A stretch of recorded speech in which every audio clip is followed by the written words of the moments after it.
Selamat pagi mahasiswa.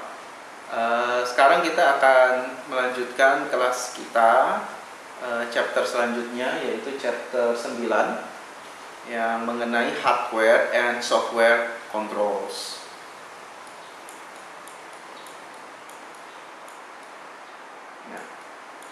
Pertama-tama kita akan bahas password. Tentu kalian semua sudah tahu apa password itu, ya, dan kapan password itu dapat digunakan. Tujuan dari password ada dua, yaitu untuk identifikasi dan untuk autentikasi. Identifikasi adalah untuk mempresentasikan user bahwa dia mempunyai akses ke sistem itu. Biasanya pakai username.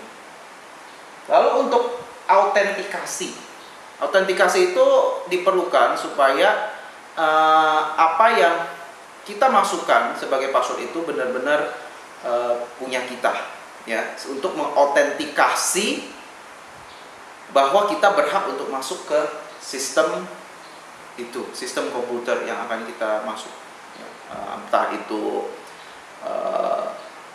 OPCS atau sosial media, e-banking, dan lain sebagainya.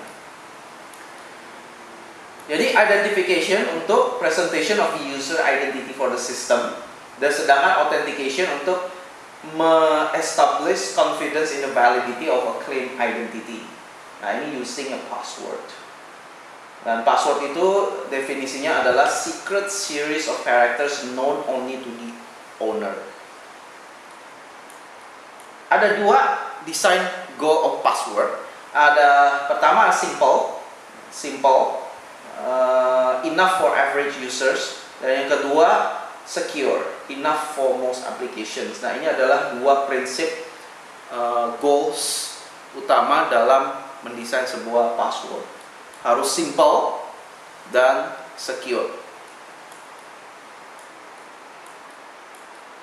Nah, terkait dengan password management, password itu harus di-manage.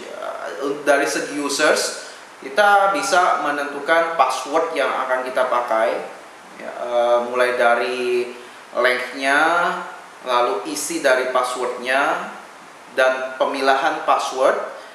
Misalnya password untuk aplikasi ini passwordnya harus seberapa kompleks, lalu untuk aplikasi lain misalnya yang lebih sensitif terkait dengan banking, financial, atau dengan kalau kalian mungkin OPCS, ya, itu bisa dipisahkan gitu ya, yang mana yang aplikasi yang penting dan yang mana yang tidak begitu penting ya dalam hal sensitivitas informasinya.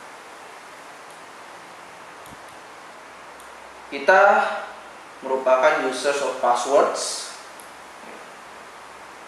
akan tetapi bagi kita orang IT, yang dimana kemungkinan nanti kita akan bekerja di perusahaan IT, malah sebaliknya, kita yang akan memanage password orang lain.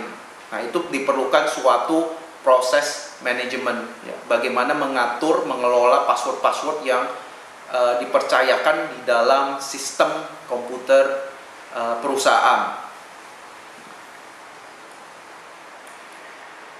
Kenapa itu begitu penting? Karena information security of password itu di tangan kita. Meskipun passwordnya di encrypt dengan menggunakan hashing, akan tetapi tetap saja itu disimpan di dalam database. Nah, dan database itu yang megang ya database administrator, dan kemungkinan kalian yang akan menjadi database administrator di perusahaan. Nah, makanya ini diperlukan password management. Apa itu password management? Password management adalah sebuah proses untuk mendefinisikan, mengimplementasikan, dan menjaga password policies di dalam perusahaan. Dan yang paling penting dari password management ini adalah penjaminan bahwa password yang disimpan di dalam database itu tidak disalahgunakan, atau bahasa Inggrisnya adalah will be compromised atau will not be compromised. Ya, di sini dibilang reduce likelihood that systems using password will be compromised. Ya, jadi reduce likelihood likelihood. Jadi mengurangi kemungkinan bahwa passwordnya itu dapat diretas, dapat dijebol, atau dapat disalahgunakan oleh orang yang tidak berkepentingan. Nah, NIST itu kayak National Institute di US, ya, terkait dengan security.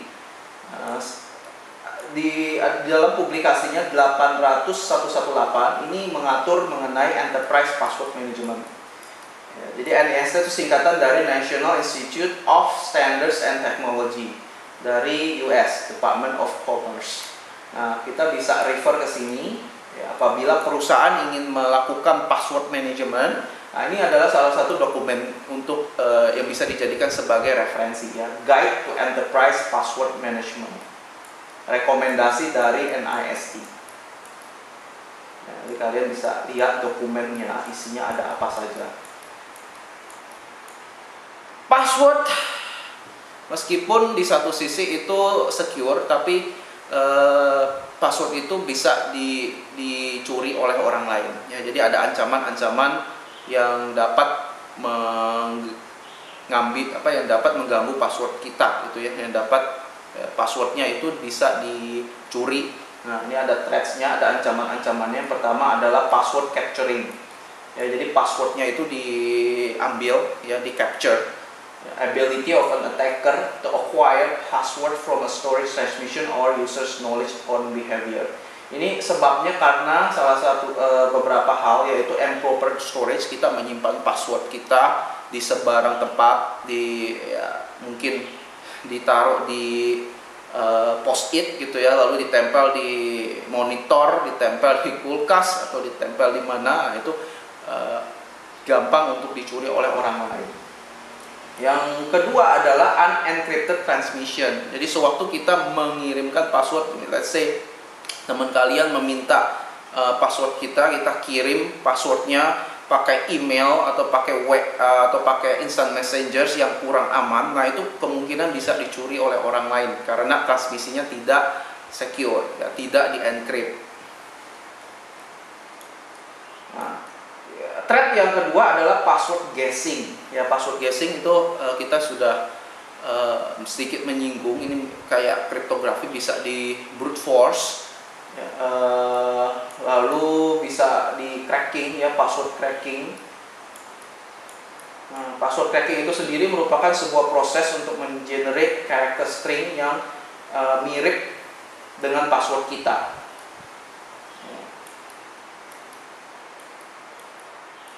Lalu selanjutnya adalah password replacing. Nah, password replacing ini mungkin bisa dilakukan dengan menggunakan fitur forgot password.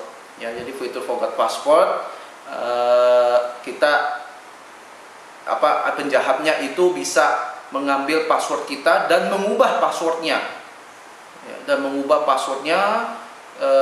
sesuai dengan yang penjahat itu mau passwordnya, dan sedangkan password yang aslinya diubah, gitu ya. Jadi kita mau masuk dengan menggunakan password yang kita tahu malah nggak bisa karena passwordnya sudah diubah oleh penjahat. Ya, password replacing, substitution of the user's existing password with a password known to the attacker.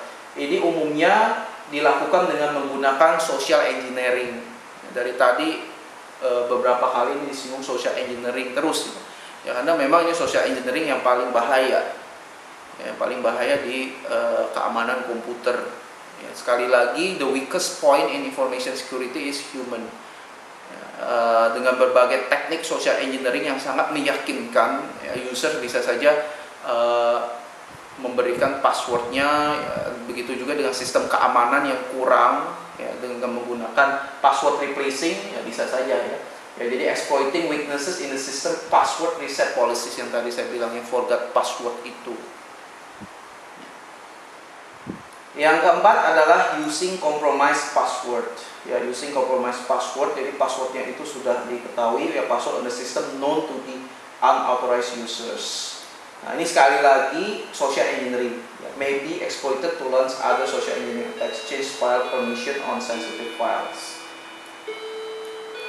Jadi passwordnya yang sudah pernah dipakai dan dipakai lagi, ya, using compromised password.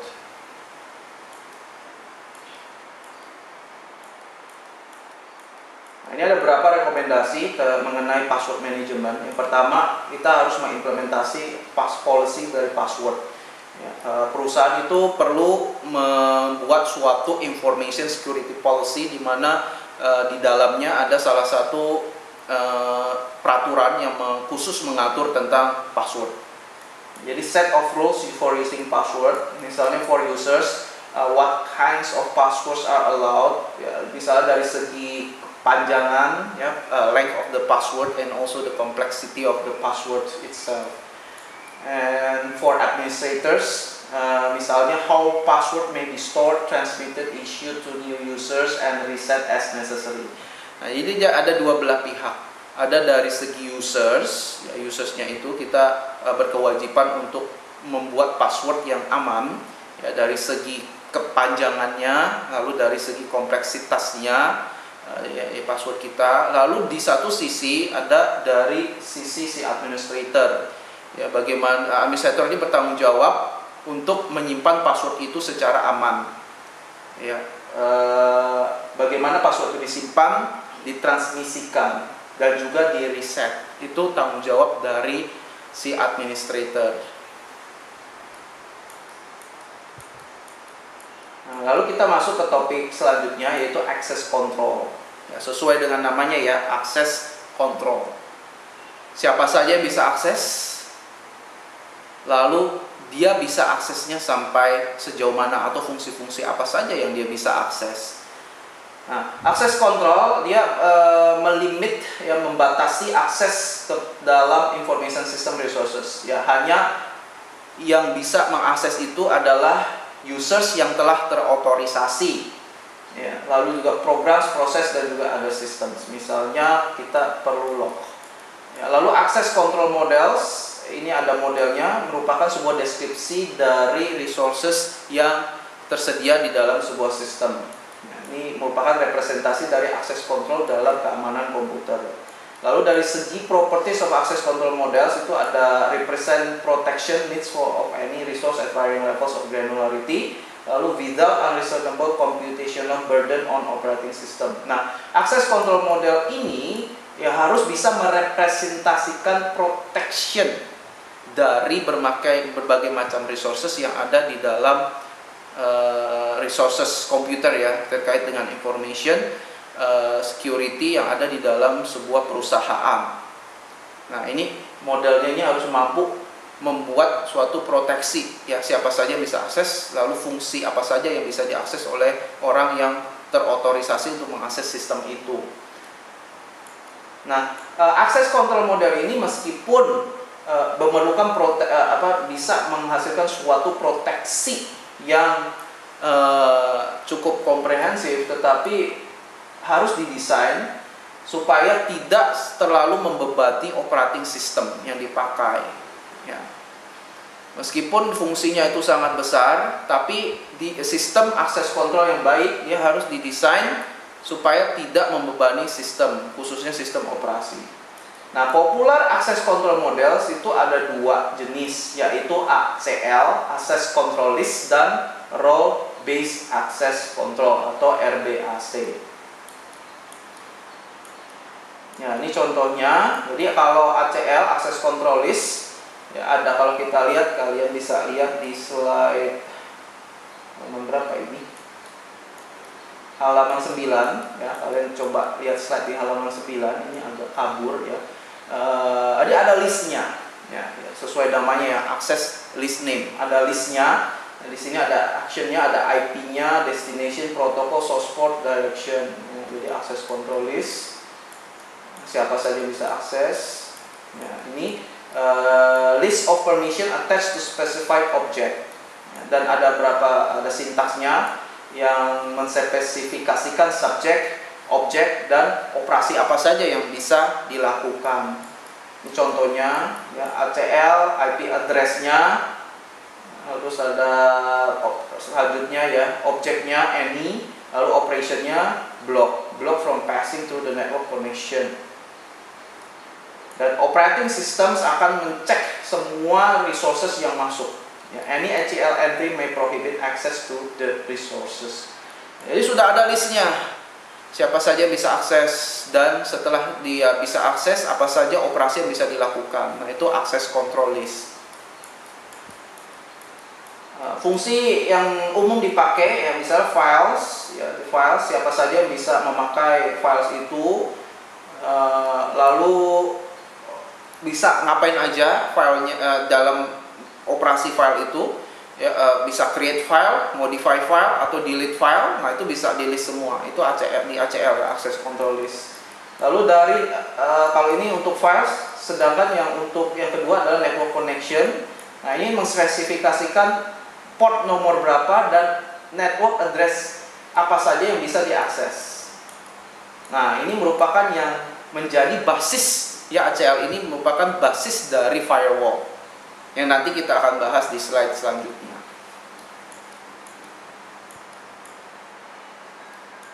Nah, secara default, by default, ACL itu sudah dipakai, sangat sering dipakai di operating system kita di Windows.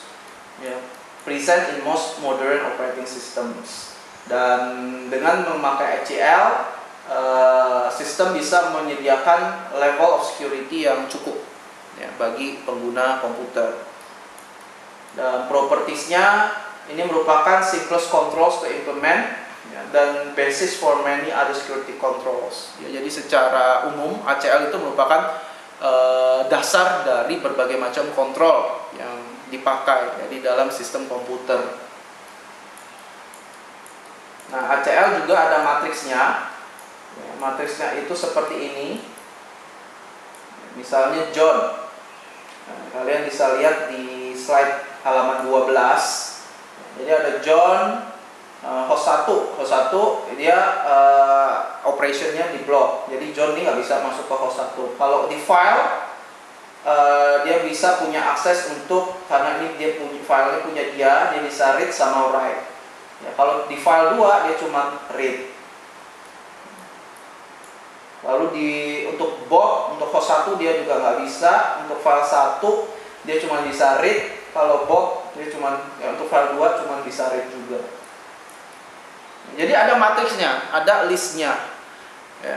Ada 2, subjek sama objek, dan operation, ya, ada 3, sorry ya. Subjek, objek, operation. Subjeknya siapa? User. Objeknya nih, akses ke network atau ke file atau ke aplikasi. Objeknya. Operationnya, dia bisa ngapain aja terhadap objeknya itu. Ya, apakah di blok, lalu kalau terkait tentang filenya itu bisa ditulis, atau bisa cuma dibaca, atau dia bisa delete, atau apa gitu. Tadi tipe yang pertama ACL, yang kedua adalah RBAC, ya, Role Based Access Control.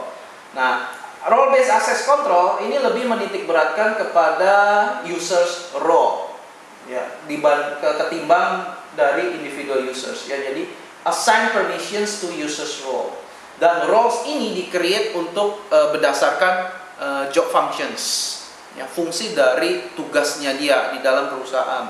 Misalnya seorang manajer, tugasnya dia ngapain? Ya, untuk mensupervisi anak buahnya. Supervisi anak buahnya, fungsi-fungsinya apa saja? Misalnya mengakses kegiatan sehari-hari yang dilakukan oleh anak buahnya. Nah, itu dia bisa mengakses fungsi-fungsi yang terkait dengan monitoring, misalnya monitoring the subordinate. Nah, itu berdasarkan dengan role-nya sewaktu dia jadi manager. Jadi roles are created for job functions, dan users itu di-assign role-nya berdasarkan responsibility dia atau tanggung jawab dia sewaktu dia bekerja di perusahaan. Ya, jadi access permissions defined for roles, dan di separate, ya, dipisahkan antara users dan access control. Dan ini juga penting, as users evolve within the organizations, artinya kan kalau orang kerja di perusahaan mungkin nggak selamanya jadi staff gitu ya, dia bisa aja naik pangkat, ataupun malah sebaliknya bisa saja diturunkan pangkatnya. Nah, ini harus disesuaikan roles-nya dia. Ya, sewaktu dia menjabat sebagai manajer, nah ketika dia naik menjadi direktur, tentunya roles-nya juga berubah. Apa saja yang bisa dia akses, fungsi apa saja yang dia punya, dan hak apa saja, hak operasi apa saja yang bisa dia lakukan, itu pun juga harus disesuaikan. Dan RBAC ini dibandingkan dengan ACL lebih baik, yang reduces cost and administrative effort compared to ACL.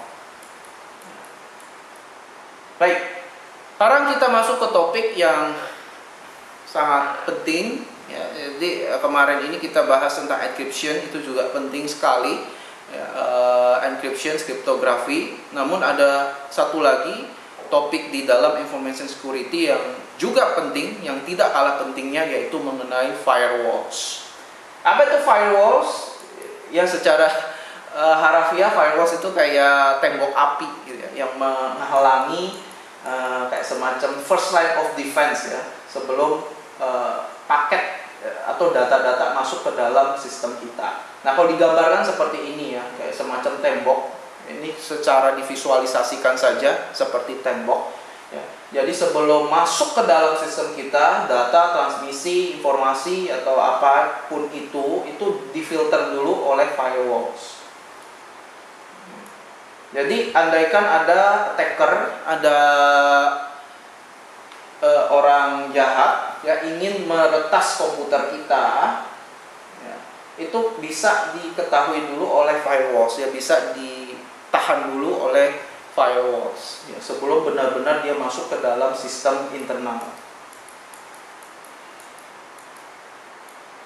Jadi firewall bisa mengkoneksikan satu network dengan network lain, tapi ada proteksinya. Ya, jadi ada dua network yang tadi ya, ada dua network. Biasanya ini ada dua network 1 sama network 2. Ini network 1 bisa berkomunikasi dengan network 2. Ya, atau sistem komputer 1 bisa berkomunikasi dengan sistem komputer 2. Akan tetapi ada degree of protection di sini. Ya, ada disaring. Nggak semua komunikasi transmisi dari A ke B, 1 ke 2 itu bisa masuk karena ada level penyaringan, ada tembok di situ. Ya, misalnya kalau secara fisik di rumah kan ada pintu. Nah, itu pintu ibaratnya sebagai firewall ya kan, nggak semua orang bisa masuk ke pintu, akan masuk rumah kita ya, karena ada pintu ya, dan pintu itu kalau dikunci kita perlu kuncinya ya untuk masuk.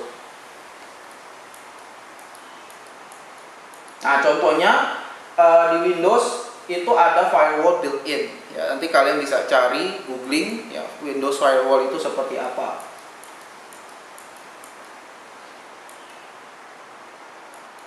Nah, firewall gunanya banyak ya, serve multiple purpose. Yang pertama adalah restriksi masuk dan keluar dari network ya.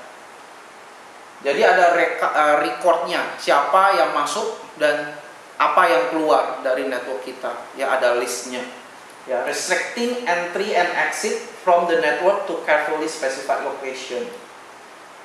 Nah, lalu juga membatasi incoming internet traffic to specific application running on specific devices. Jadi membatasi, ada pembatasan komunikasi dari aplikasi-aplikasi yang ada di dalam komputer kita, khususnya ketika aplikasi-aplikasi itu ingin melakukan koneksi dengan aplikasi lain atau server lain gitu ya, via internet. Jadi limiting incoming internet traffic. Lalu blocking outgoing traffic from host suspected to have been compromised. Nah, jadi ada 3 purpose-nya: restrict, pembatasan, limiting, dan blocking. Blocking.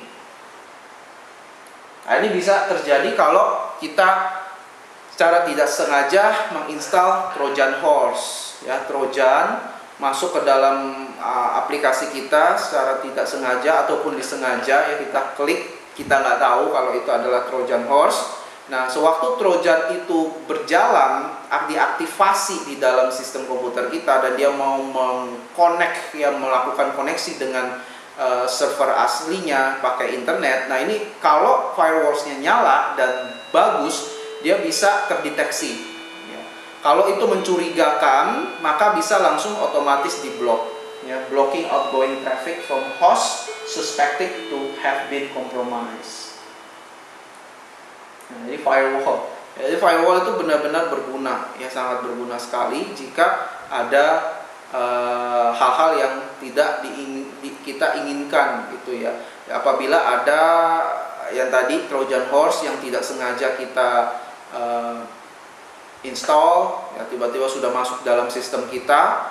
Nah, ini bisa berguna untuk blok aplikasi, ya aplikasinya supaya dia tidak melakukan koneksi dengan server hostnya. Ya, demikian juga sewaktu kita lagi browsing di internet, kita nyalakan firewall, nggak sembarangan traffic, nggak sembarangan transmisi dari website lain tuh bisa masuk ke komputer kita, ya karena disaring dulu di firewall. Nah, meskipun firewall itu canggih, tapi ada batasannya. Nah, batasannya apa? Batasannya adalah yang pertama, firewall itu tidak didesain untuk menghandle specialized attack. Ya, jadi attack yang sangat spesifik, nah, misalnya DDoS gitu, distributed denial of service, yang sekarang mungkin semakin lama semakin canggih. Nah, firewall bisa saja kecolongan gitu ya, karena dia bisa untuk menghandle attack tapi yang sifatnya masih umum.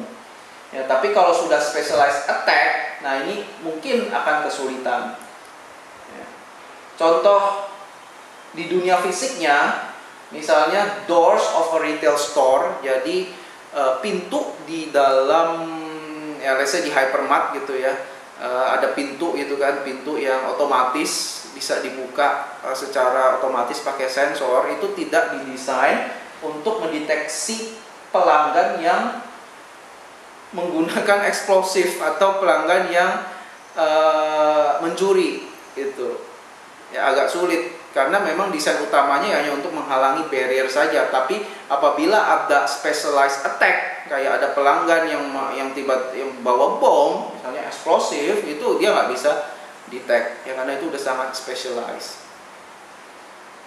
Akan tetapi kalau perlu untuk mendeteksi specialized attack itu ya perlu ada tambahan teknologi ataupun ada peran human di situ. Ada human inspectors, lalu ada anti-theft technologies. Nah, itu concern dari firewalls, akan tetapi benefitsnya itu lebih sangat banyak. Ya ada salah satunya adalah very effective and relatively inexpensive first line of defense. Ya, jadi ada first line of defense ya, biasanya kita pakai firewall. Nah, defend against large number of common nuisance. Ya, secara umum dia bisa melakukan pertahanan, ya, dengan melakukan proses yang secara umum, ya misalnya blocking, limiting, nah, itu bisa dilakukan. Akan tetapi major constraint-nya adalah kalau ada specialized attack itu sangat sulit. Nah, ini arrangement firewall, ya ini contohnya. Ya, jadi ada dari internet sebelum masuk ke dalam local network itu ada firewall di sini. Fungsinya apa? Ini intercept all traffic between the internet and the organization network dan implement organization's traffic rules. Yang kedua, ini secara khusus firewall itu bisa ngeblok. Misalnya dalam suatu organisasi perusahaan gitu ya, dia tidak bisa mengakses, misalnya perusahaan itu tidak mau karyawannya mengakses website-website tertentu. Nah, ini bisa diatur di firewall. Ya, jadi ada website-website tertentu, IP address tertentu yang diblok oleh firewall sehingga users di dalam local network ini itu tidak bisa mengaksesnya. Ya, organizations traffic rules.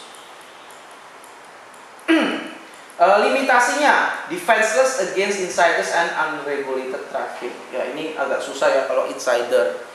Ya, kalau insider orang dalam, apalagi orang dalamnya itu information security officers.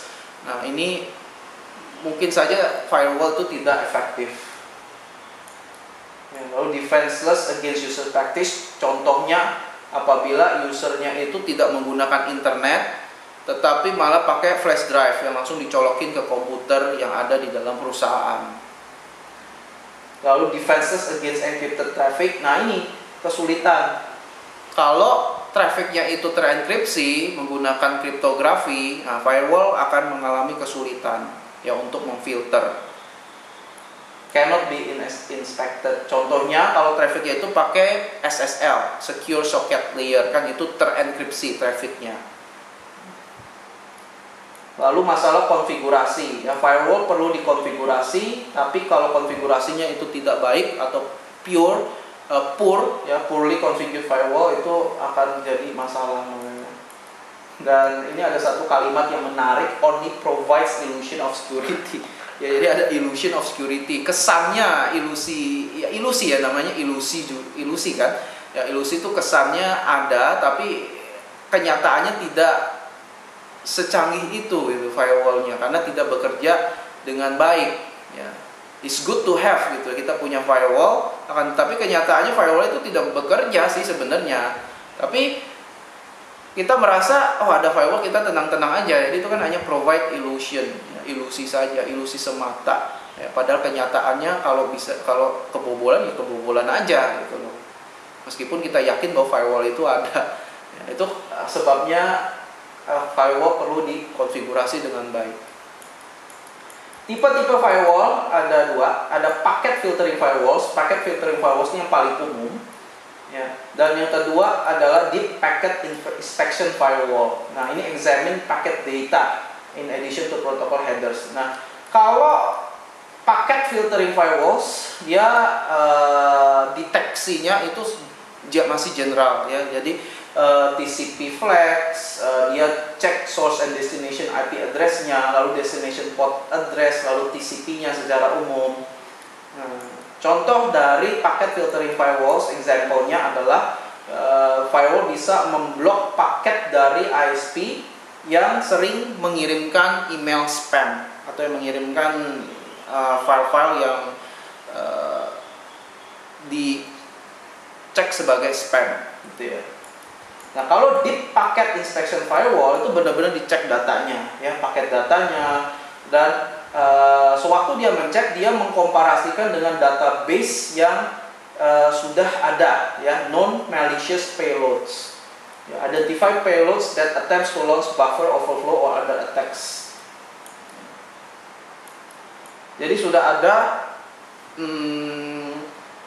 database-nya, ya, database-nya yang terkait payloads itu isi dari paket yang dikirimkan ya dari internet.